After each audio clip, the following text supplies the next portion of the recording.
Well, good morning, guys. Yes, you are in the car with me yet again. I apologize. And I have actually filmed this 2.5 times and just hasn't really worked out. So I apologize for the delay, but actually it worked out pretty well because I did this update earlier in the week or late last week, I'm not sure. And now some information has changed. So it works out well because it was concerning information last week and now it is less concerning. So I don't have to worry you unnecessarily. So this is going to be mostly medical update. There's a big ass truck coming and I cannot see. Okay, going anyway. Hooray for not dying. Yay. Okay.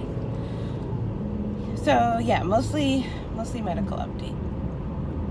I don't really remember where we left off, especially since I have technically told you this many times. You just didn't get to hear it.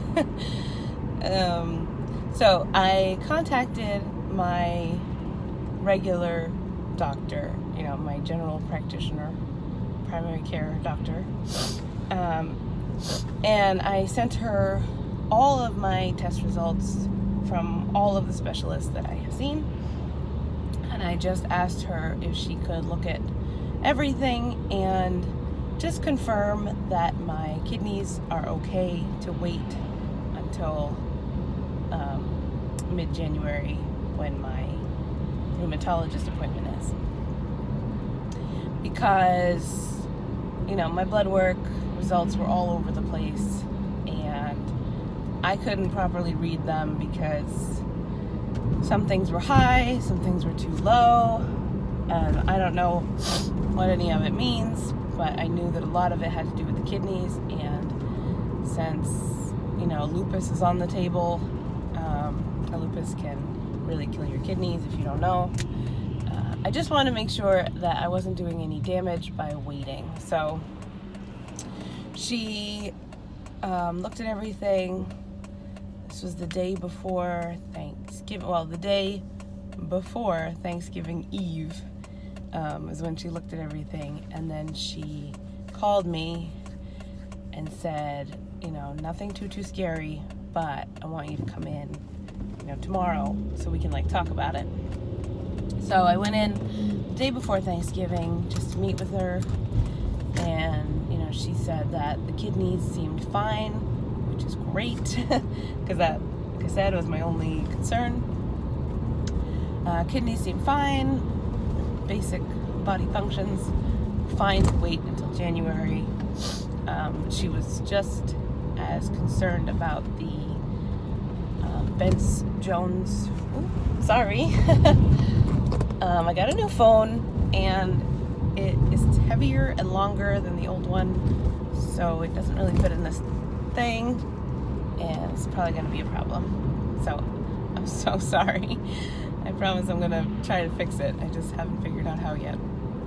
So blah blah blah blah blah. Jones protein, which I think I explained, is this thing. It's a protein that your body can create, and it's bad. It's a bad protein, and it can do bad things.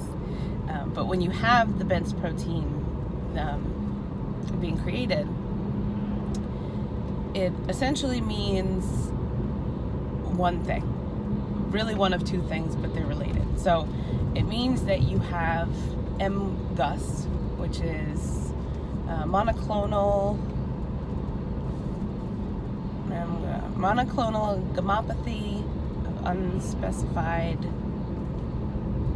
something. I don't remember. I had it down, I promise, but luckily, as you'll find out, I don't need to remember anymore. So it means you have this thing, MGUS.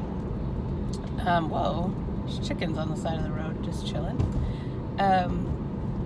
Which MGUS is the precursor to multiple myeloma, which is a pretty serious cancer. I think it's technically cancer of the plasma, so it's a blood cancer, but it affects the bones because it's created in the bone marrow. So basically, if you have MGUS, it is thought that you will eventually have multiple myeloma, but it could, it could never happen because maybe it takes so long that you die of old age before you get it, or you could get it right away, or you could have had MGUS for, your whole life, and then it turns into multiple myeloma. So what she did was she sent me over that same day for x-rays, because the multiple myeloma, like I said, will sort of eat through your bones. So you can see that on an x-ray. You'll get, actual visible holes in your bones. So she sent me over for an x-ray of the lumbar spine, and I actually had the results before I even got back to work. Literally less than 15 minutes later, she sent me a message and said that the x-rays were clear and that there was, quite a bit of abnormal wear and tear on my spine, but for me that's normal. So, abnormal for a human, normal for me. So nothing to worry about. And then the next step was to see a hematologist, oncologist. I was a policeman, and I realized, if they pulled up behind me, I wondered if he would pull me over for having the camera going.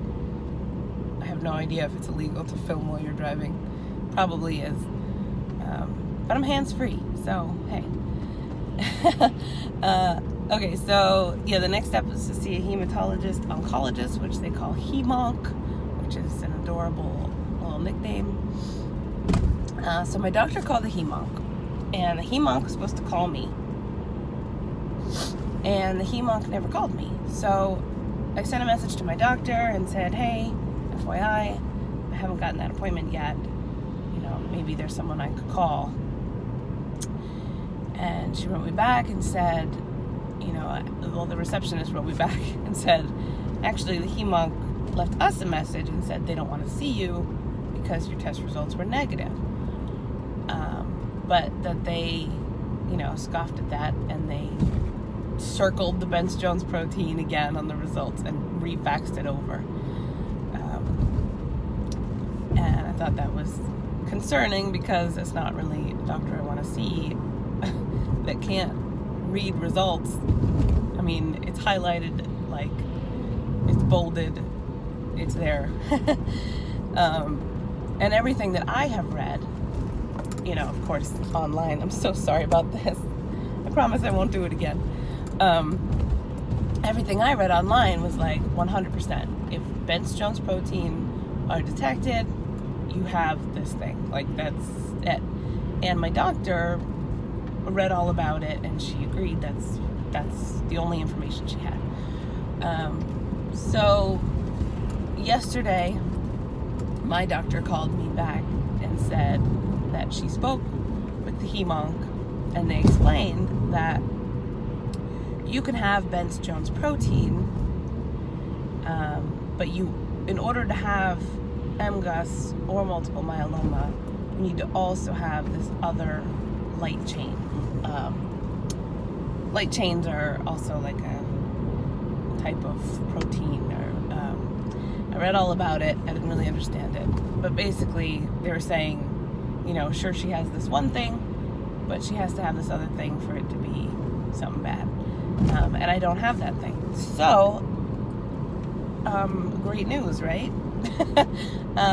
So it turns out I don't have the deadly cancer, and I don't have the pre-cancer.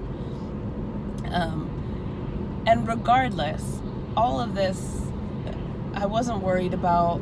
It wasn't really weighing on me, although it should. It's a scary thing and people have to live with it. But it's also asymptomatic, which is debatable. People have had symptoms from it. You can have symptoms from it, but it does not explain any of the symptoms that I am having, that I am trying to get diagnosed. So, even if we found this MGUS, or even if we found the cancer, it would not explain the long list of current symptoms that I am having. So we still would have to keep going. It's not like, oh yay, they found me a diagnosis. It's terrible, but at least I have one. It wouldn't be the one. I would have to keep going and keep trying to figure out what is also wrong with me. So yeah, so it's, relief that I don't have that thing in addition to something else.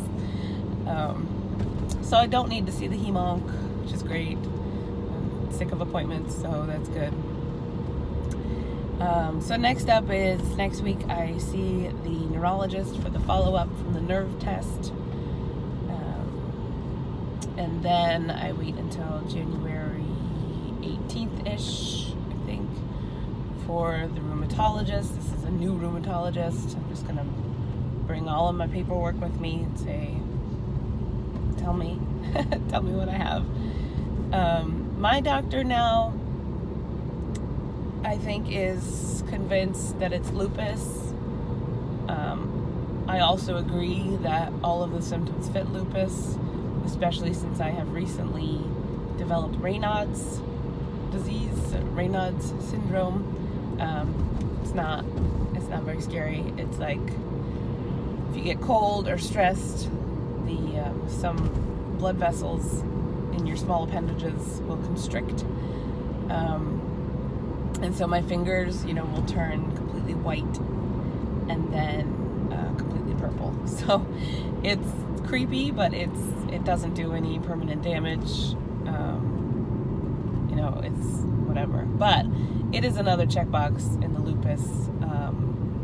And also we can consider that the Vince-Jones proteins are being created because of lupus. So the problem with lupus, aside from it, being a major problem, the problem with diagnosing lupus is that it is called the great imitator because its symptoms are so widely varied that you're basically getting symptoms of 1,000 other different diseases all at once. So like people with lupus sometimes are diagnosed with MS or even just mono, or really anything from minor to major, because it's just really hard to diagnose. So I read that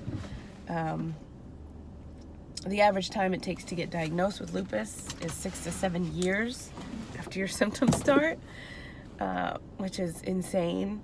I mean, I get that they don't want to, diagnose you with something that you don't have, but that's crazy. So I'm hoping that if I do have lupus, that they can move a little faster than that. I have such an extensive list of symptoms, and if I cross-reference it with a list of possible lupus symptoms, it's 100%. But that doesn't mean that it's not something else. It could be something else. I just don't know what else it could be. But my kidneys are fine, which means if it is lupus, it may not be lupus nephritis, which is the kind that kills your kidneys quickly, which would be great. I don't want that. So that's it, and I'm at work now. So that's my whole update. Again, I'm sorry for the slippy camera. I'm sorry that I'm in the car again. But I just wanted to give you that update. I guess it's not much of an update. I'm sort of right back where I started. But it is what it is. So I hope that you guys had a good Thanksgiving. I did. And I'm glad it's over, though. Holidays are those things that, like, I enjoy the day, but I really don't like all that's leading up to it. And then all the afterwards, it's like, it's too much. It's too much for me. So now it's Christmas, and I'm already over that, too. But, okay, so I'm going to say goodbye because I could probably ramble for a while. And anyway, I hope you're doing well, and I'll see you later.